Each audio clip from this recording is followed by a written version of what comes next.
एक सिंधी जुबान की और पंजाबी जुबान की भी, तो इसमें कितना अहम हो जाता है ये समझना कि कुछ जुबानें जरा शायरी के लिए ज्यादा मौजू होती हैं, बल्कि एक सवाल के तौर पे भी आप सोचते हैं क्या कुछ जुबानें शायरी के लिए ज्यादा मौजू होती हैं, और कुछ जुबानों में जरा कैनवस बड़ा होता है, अल्फाज ज्यादा वसी होते हैं, अशिया ज्यादा होती हैं जिन पे आप कमेंट कर सकें, इर्द गिर्द का माहौल, ये सारी चीजें किस तरह शायरी में हेल्पफुल होती हैं और किस तरह शायरी के लिए कुछ लिमिटेड भी कर देती हैं रिसोर्सेज। और क्या जुबानों का कंपैरिजन होना भी चाहिए हम्म। शायरी के जिम्मे में? असल में एक है जब आप इंटर लैंग्वेजेस वाली जगह पे आ जाते हैं कि बहुत सारी जुबानों के ऊपर आप बैठे हुए हैं, आपको 10 जुबानें आती हैं और अब आप देख रहे हैं कि क्या सूरत हाल है। ये एक लेवल और है, इस पे हम बाद में बात करते हैं। लेकिन जो मसलन सिंधी हो, सराइकी हो, पंजाबी हो, बलूची हो, हिंदी जुबान हो, ये अपने अपने दायरे में, अपने अपने कल्चर में अपनी अपनी शायरी करने के लिए बहुत ज़बरदस्त है। कोई जुबान भी घटिया नहीं है। लेकिन जिस तरह से हम हमारा दिमाग पॉलिश होता है काम करने से, इसी तरह जुबान भी जब शायरी के दौर में दाखिल होती है तो एक प्रोसेस में से गुजरती है। बड़े बड़े शायर पैदा होते हैं, फिर वो लफ्ज़ों को चुनते हैं, लफ्ज़ों को बेहतर करते हैं, उनका कुछ लफ्ज़ों को रद्द करते हैं, उनको अपनी शायरी में इस्तेमाल नहीं करते।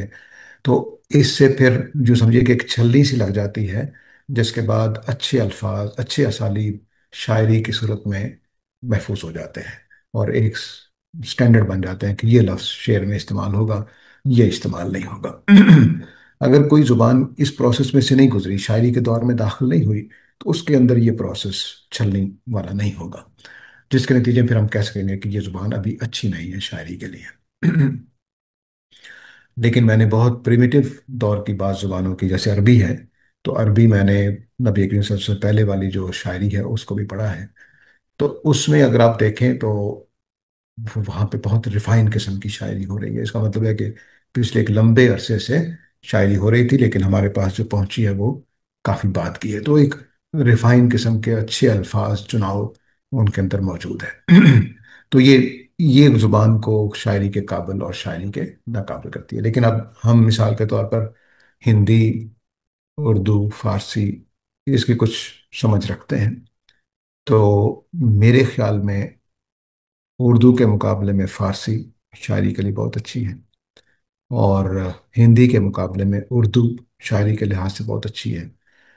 तो अब ये क्यों हुआ है?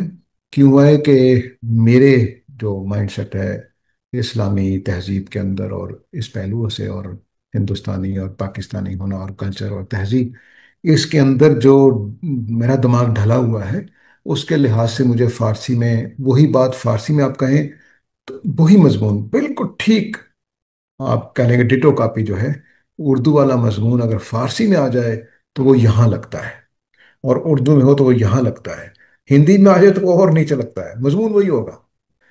तो ये अजीब बात है, ये पता नहीं क्यों ऐसा है। तो इसलिए फारसी जो है ना वो मुझे, मेरे ख्याल में मसलन ज़्यादा अच्छी लगती है। लेकिन ये मैं जुबानों के ऊपर, 3 जुबानों के ऊपर बैठ के बात कर रहा हूँ।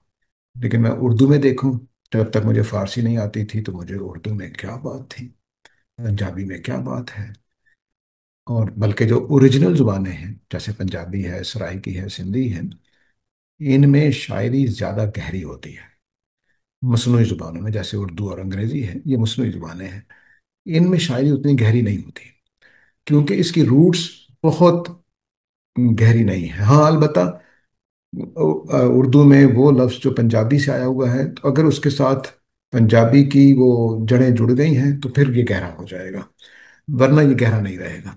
तो मसनूई जुबानों में उतनी अच्छी शायरी नहीं होती जितनी अच्छी शायरी ओरिजिनल जुबानों में होती है। ओरिजिनल जुबानों का मतलब है जो लोगों ने बहुत सारी जुबानें मिलाकर ना बनाई हो, खालिस पे और अपने इलाके में किसी वजह से पैदा हुई हो। तो पंजाबी में आप देखें तो आपको, वो पंजाबी का ही मुहावरा इस्तेमाल कर रहा हूँ, कि फड़का देने वाली शायरी होती है। उर्दू में गालिब और मीर और इन्होंने बहुत जान पैदा की है, इसमें कोई शुबा नहीं। लेकिन अभी भी ये फारसी के मुकाबले में नहीं आ सकती, अगर मज़ामीन के एतबार से और आ, उसके बुलंदी के एतबार से देखा जाए। यानी घटिया मजमून जो हमारी उर्दू में घटिया लग रहा होगा, वो फारसी में जाकर बढ़िया हो जाता है। पता नहीं क्या वजह है उसकी, कोई हमारे दिमाग की सेटिंग खराब हो गई हुई है या क्या है। तो वो एक लगता है कि ये बहुत आला हो गया। अलबत्ता बाज़ ज़ुबानें ऐसी हो सकती हैं जिसमें किसी वजह से नक्स पैदा हो गया हो। तो मैंने जितनी ज़ुबानें जानता हूँ, मेरे ख्याल में मुझे सबसे ज़्यादा शायरी के एतबार से कमज़ोर ज़ुबान अंग्रेज़ी लगती है, सबसे ज़्यादा। इसकी शायरी हमने बचपन से स्कूलों कॉलेजों के ज़माने में पढ़ रहे हैं, तो बड़े बड़े खूबसूरत जुमले होंगे, इसमें कोई शुबा नहीं है। आ, लेकिन जो शेरियत जिसको हम कहेंगे, पोएटिक असलूब, वो अंग्रेजी में उखड़ा उखड़ा लगता है, पता नहीं क्यों।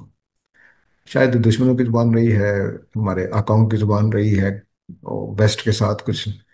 लेकिन मुझे लगता है कि वो, पता नहीं क्यों, ये मेरा अपना एहसास है, लेकिन मैंने कुछ और लोगों को भी कहते हुए पढ़ा है, सुना है कि नहीं वो मज़ा नहीं आता, हाँ आप कुछ भी कर लें।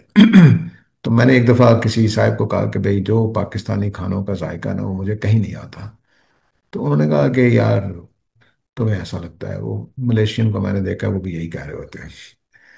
तो शायद ये वजह हो कि हमें अपनी ज़ुबानों में, जिनकी हमें जड़ें हमारी दिमाग में घुसी हुई हैं, वो अच्छे लगती हों। तो अंग्रेज़ी वाले अपने, वो हम उनको हमारी शायरी अच्छी नहीं लगती है, वो समझते हैं कि ये शायरी कर ही नहीं सकते हैं। तो ये इसकी वजह ये हो सकती है। लेकिन बहरहाल मेरे ख्याल में चूँकि उर्दू और फ़ारसी मेरी अपनी बैकग्राउंड की है, पंजाबी उर्दू, मैं इनके साथ उतनी ही मोहब्बत रखता हूँ जितनी पंजाबी के साथ है, उर्दू के साथ है। तो इसमें मैं जब ये कह पा रहा हूँ कि नहीं, फारसी में एक क्वालिटी हम हमारी इन दोनों जुबानों से ज़्यादा है, तो कुछ वजह होगी, यकीनन कुछ वजह होगी। तो दूसरी जुबानों में फ़र्क आता होगा। तो इस बुनियाद पर मैं समझ रहा हूँ कि फ़ारसी के मुकाबले में, उर्दू के मुकाबले में, पंजाबी के मुकाबले में मुझे जो अंग्रेज़ी अच्छी नहीं लग रही, तो उसकी वजह कुछ ना कुछ होगी जिसको मैं डिस्कवर नहीं कर पा रहा।